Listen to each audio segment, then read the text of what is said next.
శ్రీ గురుభ్యో నమ. 10వ అధ్యాయం 14వ శ్లోకం. ఓం సర్వమేతద్రుతం మన్యే యన్మాం వదసి కేశవ నహి తే భగవన్ వ్యక్తిం విదుర్దేవాన దానవాః. ఓ కేశవ, నీవు నాకు చెప్పినదంతా సత్యమే అని నేను పూర్తిగా నమ్ముతున్నాను. ఓ భగవంతుడా, నీ అసలు మహిమను, నీ పరమస్వరూపాన్ని దేవతలు గాని దానవులు గాని పూర్తిగా తెలుసుకోలేరు. కేశవ, శ్రీకృష్ణుడికి కేశవ అనే పేరు ఉంది. ఇక్కడ అర్జునుడు తన గురువైన శ్రీకృష్ణుని మీద అపారమైన విశ్వాసాన్ని ప్రకటిస్తున్నాడు. ఓ కేశవ, ఇప్పటిదాకా నువ్వు నాకు చెప్పిన విషయాలన్నీ నిజమే అని నేను నమ్ముతున్నాను. నహితే భగవన్ వ్యక్తిం విదుర్దేవాన దానవః. కానీ నీ గురించి, నీ స్వరూపం గురించి దేవతలు గాని రాక్షసులు గాని తెలుసుకోలేరు. ఇక్కడ కేశవ అంటే ఆధ్యాత్మికంగా ఒక అర్థం ఉంది. అదేమిటంటే తనను శరణు పొందిన వారిని దుఃఖాల నుంచి విడుదల చేసేవాడు. ఇప్పుడు అర్జునుడు భగవంతుని మాటలను సత్యమని నమ్ముతున్నాడు. ఇందులో ఏ సందేహం లేదు.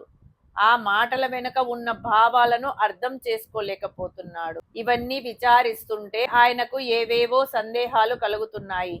దీనికి కారణం ఏమిటంటే అర్జునుని యొక్క అంతఃకరణము సత్యాన్ని విని గ్రహించేందుకు తగినటువంటి పరిపక్వత ఇంకా సాధించలేదు. ఎవరైనా సరే ఎంత గొప్ప వేదాంతాన్ని చాలా జాగ్రత్తగా వింటున్నా వారి అంతఃకరణ, వారి మనసు పరిపక్వత చెందకపోతే చెప్పింది సరిగా అర్థం కాదు. అదిగాక అర్జునుడు మనలాగా ప్రశాంతంగా కూర్చొని వినడం లేదు. యుద్ధరంగం మధ్యలో వింటున్నాడు. 2 సేనల మధ్య రథాన్ని నిలిపి అక్కడ చెప్తూ ఉంటే వింటున్నాడు.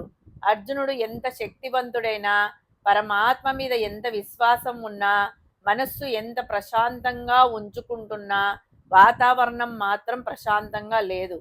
విత్తనం ఎంత మంచిదైనా అది భూమిలో నాటుకొని బాగా మొలకెత్తాలంటే ఆ భూమిని తగిన విధంగా సిద్ధం చేయాలి. ఆ విధంగా చెప్పే విషయాలు ఎంత సత్యమైనా వినేవారి అంతఃకరణ శుద్ధిగా ఉండాలి, సూక్ష్మంగా ఉండాలి. లేకపోతే అవి అర్థం కావడం చాలా కష్టం. ఇంకా అర్జునుడు ఏమంటున్నాడంటే, భగవాన్, నీ లీలా స్వరూపాన్ని, నీ యథార్థ తత్వాన్ని దేవతలు కూడా తెలుసుకోలేరు, రాక్షసులు కూడా తెలుసుకోలేరు. దేవతలంటే భోగాల్లో మునిగి తేలేవారు, రాక్షసులంటే కర్మల్లో మునిగి తేలేవారు. దేంట్లో మునిగి తేలినా పరమాత్మ తత్వాన్ని అర్థం చేసుకోవడం కష్టం. దీన్ని బట్టి మనకు ఒక విషయం అర్థం అవుతుంది. భగవంతుడి ఇచ్చిన సంపదల్లో, భోగాల్లో మునిగిపోయిన వారికి భగవతత్వాన్ని తెలుసుకునే అవకాశం లేదు. ఎందుకంటే భోగము యోగానికి నష్టం కలిగిస్తుంది. అలాగే భగవంతుణ్ణి ఎదిరిస్తూ ఆయనతో శత్రుత్వం పెట్టుకునే రాక్షసులు ఎప్పుడు స్వర్గం మీద దాడి చేయడమో, యజ్ఞయాగాదులను పాడు చేయడమో, మునులను ఋషులను బాధిస్తుండడమో చేస్తుంటారు.